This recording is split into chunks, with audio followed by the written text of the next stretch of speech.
14, 15, 16 సంవత్సరాల యొక్క మైనర్ అమ్మాయిలను ట్రాప్ చేసి వాళ్ళ జీవితాలను సర్వనాశనం చేస్తున్నటువంటి దారుణ సంఘటనలు ఇవాళ ఈ చార్మినార్ ప్రాంతంలో జరుగుతున్నాయి. నేను చెప్పేది క్రైమ్ సినిమాలాగా అనిపిస్తుంది, కానీ పచ్చి నిజం. కేరళ ఫైల్స్ సినిమాలో ఎలాంటి దారుణాలు జరిగినాయో ఇవాళ హైదరాబాద్ ఫైల్స్ సినిమా తీసేంత స్థాయిలో ఇవాళ దారుణాలు ఇలా చార్మినార్ ప్రాంతంలో జరుగుతున్నాయి. దీనికి అండాదండ ఎంఐఎం పార్టీ స్థానిక డివిజన్ నాయకుల నుంచి ఎంపీల వరకు అక్బరుద్దీన్ ఓవైసీ కానీ అసదుద్దీన్ ఓవైసీ కానీ వాళ్ళ శాసనసభ్యులు కానీ వాళ్ళ నాయకుల యొక్క కనుసన్నల్లో ఇదంతా జరుగుతుంది. వాళ్ళ నాయకత్వంలో జరుగుతుంది, వాళ్ళ స్వీయ రక్షణలో ఇవంతా జరుగుతూ ఉన్నది.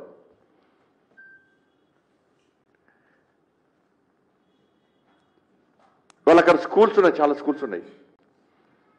హిందూ అమ్మాయిలు ఎక్కువ స్కూల్స్ కాలేజెస్ ఉన్నాయి ఆ ప్రాంతాల్లో.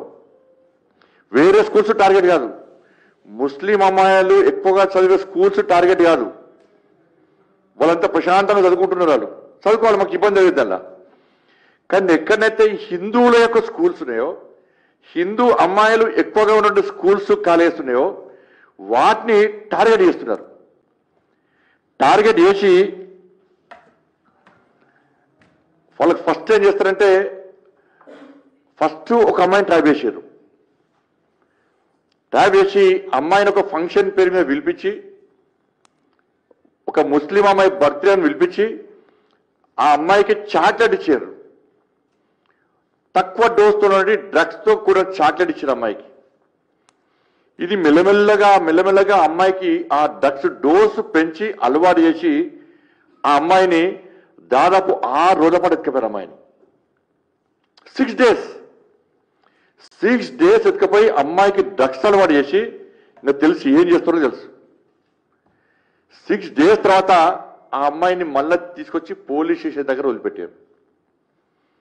ఎట్లా వదిలిపెట్టారంటే, వాళ్ళ పేరెంట్స్ పోయి పోలీస్ కంప్లైంట్ ఇస్తే పోలీసులు పట్టించుకోలే. ఎఫ్ఐఆర్ చేస్తారు. ఎఫ్ఐఆర్ చేశాక 4 డేస్ తర్వాత తిప్పి లాస్ట్కి 4 డేస్ తర్వాత వాడంతా వాడుకొని వచ్చి పోలీస్ దగ్గర వదిలిపెట్టి పోతాడు. వదిలిపెట్టినాక ఏమవుతుంది, పోలీసు వాళ్ళు ఏం చేస్తారంటే, చేస్తే ఒక ఎఫ్ఐఆర్ చేస్తారు, దాని డ్రగ్స్ కేసు పెడతారు, ఫోక్సో కేసు పెడతారు, అన్ని పెడతారు దానిలో. కానీ వ్యక్తిని అరెస్ట్ చేయరు. మీ అమ్మాయి మీకు వచ్చింది కదా,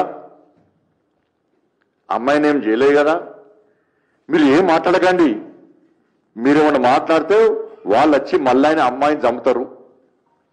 ఇది ఎవరు చెప్తారు? ఇది పోలీసు వాళ్ళు చెప్తారు. ఇది స్థానిక కూడా కొంతమంది పోలీసు వాళ్ళు చెప్తారు.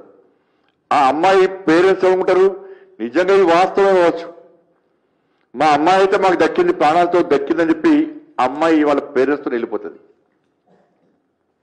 ఇది మొదటి సంఘటన జరిగింది. దీని తర్వాత అదే అమ్మాయిని లోపరుచుకొని డ్రగ్స్ ఇచ్చి నగ్నంగా వీడియోలు తీయడము, వాళ్ళని అన్ని రకాలుగా శారీరక దోపిడీ చేయడము, మీరు బయటికి పోయి ఏమన్నా చెప్తే ఈ వీడియోలు సోషల్ మీడియాలో పోస్ట్ చేస్తాం, మీ కాలనీ ఏరియాలో పోస్ట్ చేస్తాం, మీ స్కూల్ గ్రూప్లలో దీన్ని సర్క్యులేట్ చేస్తాం, మీ అమ్మా నాన్నను చంపేస్తాం. నీకు మళ్ళా డ్రగ్స్ కావాలంటే ఎప్పుడైనా మా దగ్గరికి రావచ్చు, మేము డ్రగ్స్ ఎప్పుడైనా అప్పుడు ఇస్తాం. ఒక్కసారి 2 సార్లు డ్రగ్స్ అలవాటు అయిన తర్వాత ఆ అమ్మాయిలకు ఎట్లుంటుందంటే, ఆ డ్రగ్స్ తీసుకోవాలని చెప్పి ఆలోచన ఉంటా ఉంటుంది.